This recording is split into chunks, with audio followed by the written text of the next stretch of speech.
lay the small town of Whoville, the home of the Whos. Ask any Who, and they'll have this to say: there is no place like Whoville around Christmas Day.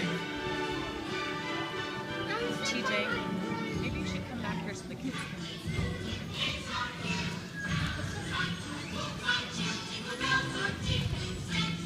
Oh my goodness.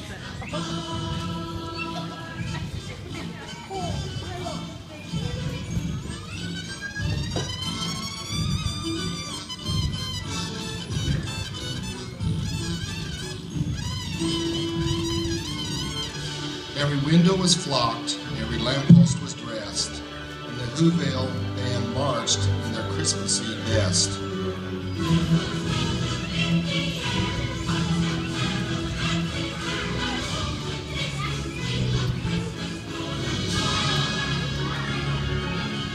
Arbor Day was fine, and Easter was pleasant, and every St. Fizzin' Day they ate a fizz pheasant. But every Who knew, from their 12 toes to their snout, they loved Christmas the most, without a single Who doubt. Let's see here, we got a snooze-a-phone for your cousin Stu, and another snooze-a-phone for your cousin Drew, a munkle for your uncle, a fad for your aunt, and a fan paw for your cousin Leon. So now all we need is Cindy. Cindy Lou. Oh, honey. Dad, doesn't this seem like a bit much?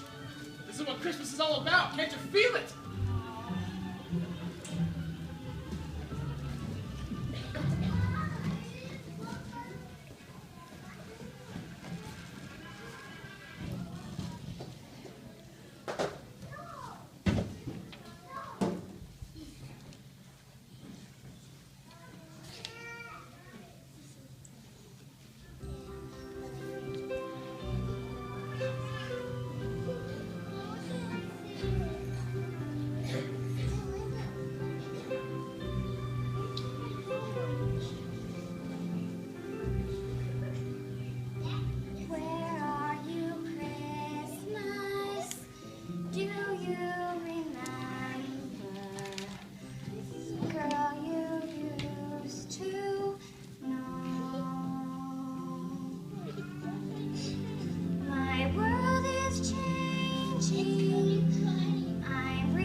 Yes, every Who down in Whoville liked Christmas a lot, but the Grinch who lived just north of Whoville did not.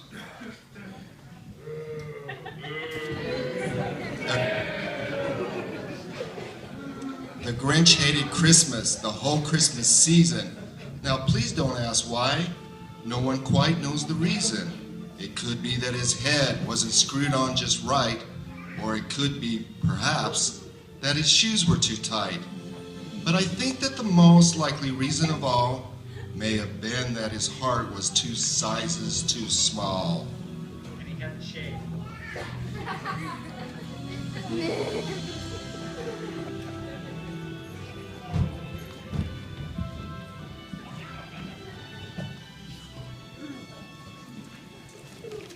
Boy, nothing beats Christmas, right? I guess. You guess. Well, it's just I look around at you and Mom and everyone getting all kerfobbled. Doesn't it seem superfluous? And the Grinch. Did someone just say Grinch? Hello, Mayor Mayhew. I don't need to remind you all that this Christmas marks the 1000th Whovilation, Whoville's most important celebration. And the Book of Who says very clearly, every size of who we can measure knows that Whovilation is a time we must treasure. No one is to provoke the one creature within 1 billion kilometers of he who hates Christmas. No one is to provoke the Grinch.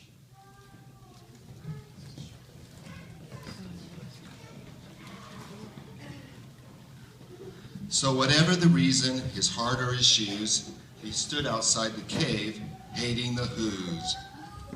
Nutcrackers! It's their Whovilation!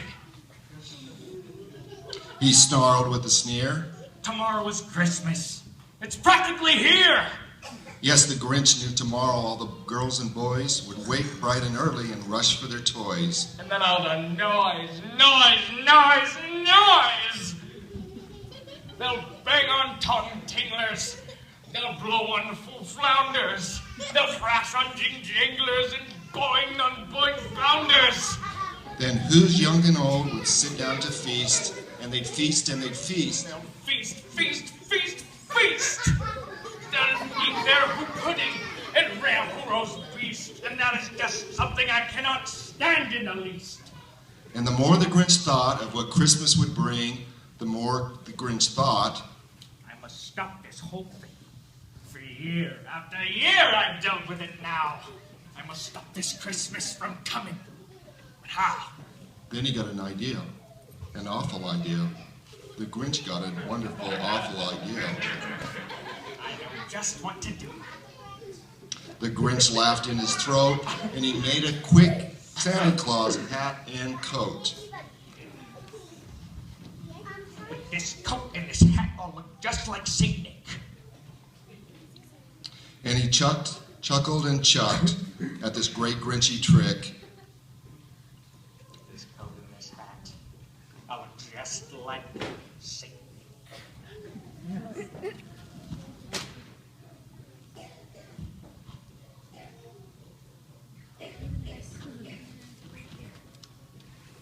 I forgot about the reindeer. Did that stop the old Grinch? No. So he called his Max, his dog Max, and he took some red thread, and he tied a big horn on top of the head. Come on, Max.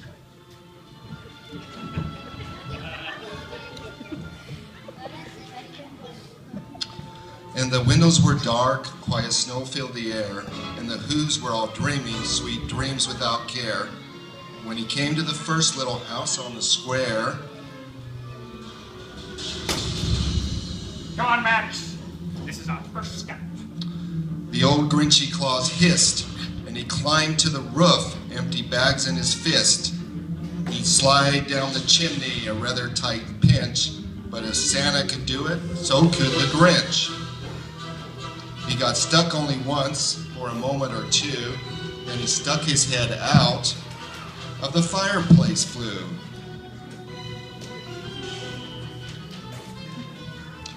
Where the little Who stockings all hung in a row, These stockings he grinned. are the first to go.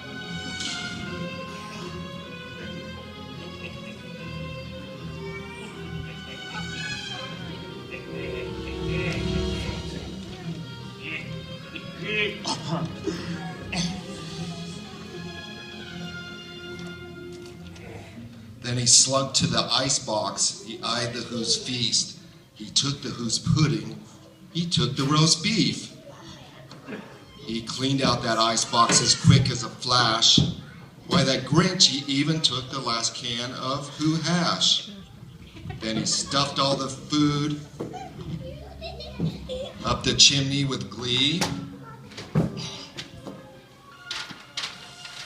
Now, Grinned the Grinch. I'll step up the tree. And the Grinch grabbed the tree.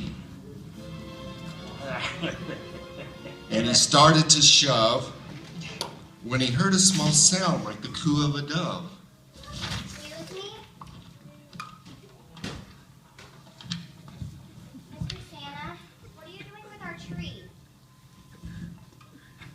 But you know that old Grinch was so smart and so slick?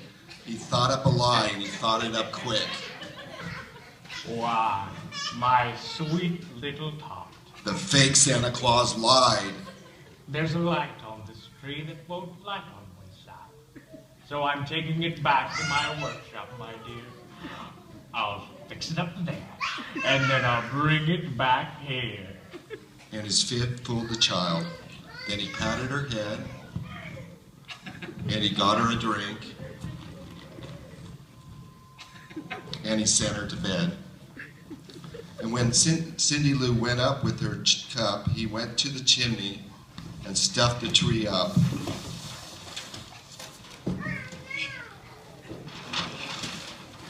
And the last thing he took was the log for their fire. On their walls, he left nothing but some hooks and some wire, and the one speck of food that he'd left in the house was a crumb that was even too small for a mouse.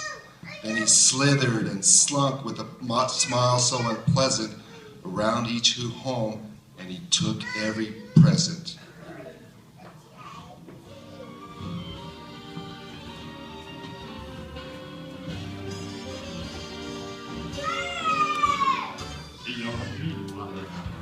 Mr. Grinch, you really are a heel. You're as cuddly as a cactus. You're as charming as an eel, Mr. Grinch. You're a bad banana with a greasy black peel. Thank you. You're a monster, Mr. Grinch. You're a nasty, nasty skunk. You're so full of spiders. You're so full of skunk. Grinch. I wouldn't touch you with a 39.5-foot pole.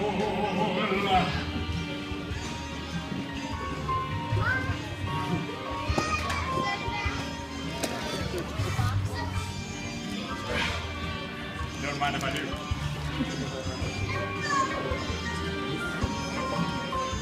Oh, quick, what's that?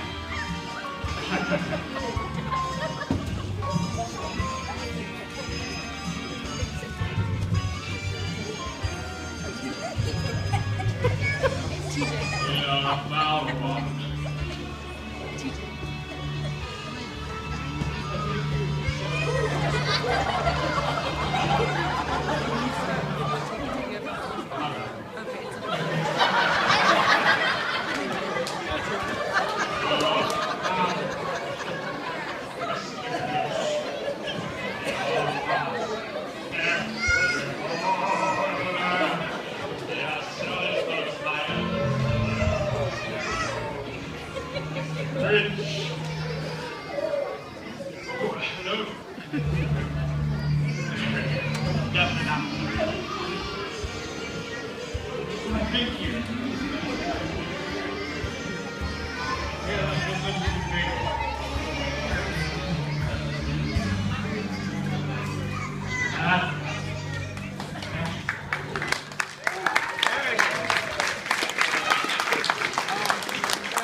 Feet up the side of Mount Crumpet, he rode with his load to the tip top to dump it.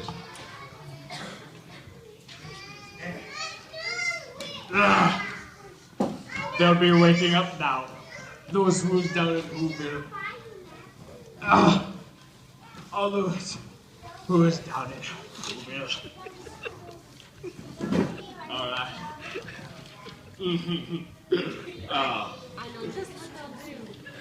I know just what they'll do. All those who's down in Whoville will all cry. Boo-hoo.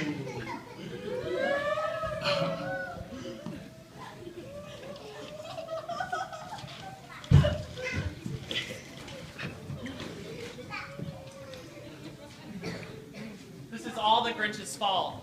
I can't believe he did this. The Grinch ruined Christmas. Well, Mr. Mayor, I'm actually glad the Grinch took our presents. You're glad everything is gone? You're glad the Grinch wrecked Christmas? You can't wreck Christmas, Mr. Mayor, because it isn't about the gifts or the contest or the fancy lights. That's what Cindy's been trying to tell me. That's what she's been trying to tell all of us. And me. What's wrong with you? This is a child. She's my child. And she happens to be right, by the way. I don't need anything more this Christmas than my family. Merry Christmas! Merry Christmas!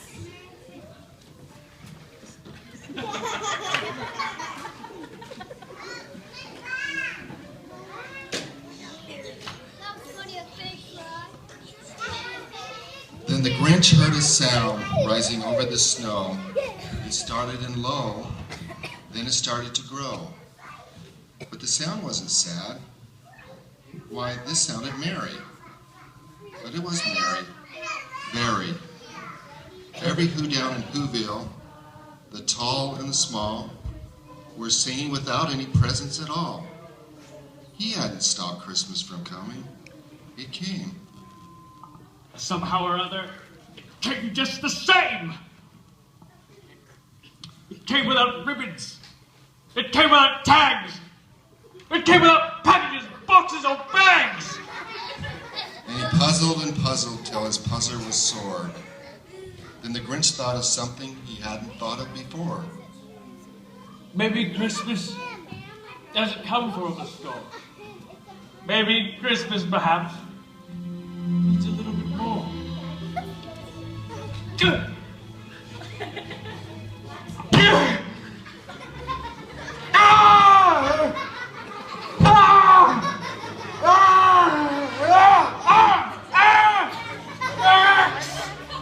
Help me!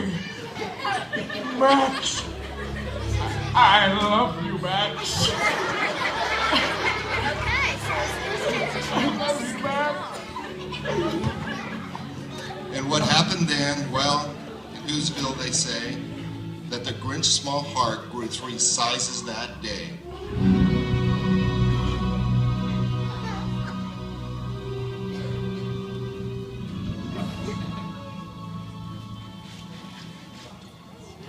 So he brought back the toys and the food for the feast, and he himself, the Grinch, carved the roast beef. I'm sorry, Whoville people and citizens. I'm so sorry. Here you are. Oh, sorry. Oh, yes. Oh, even the has.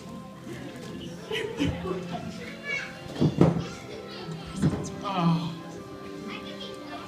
Yes, it is.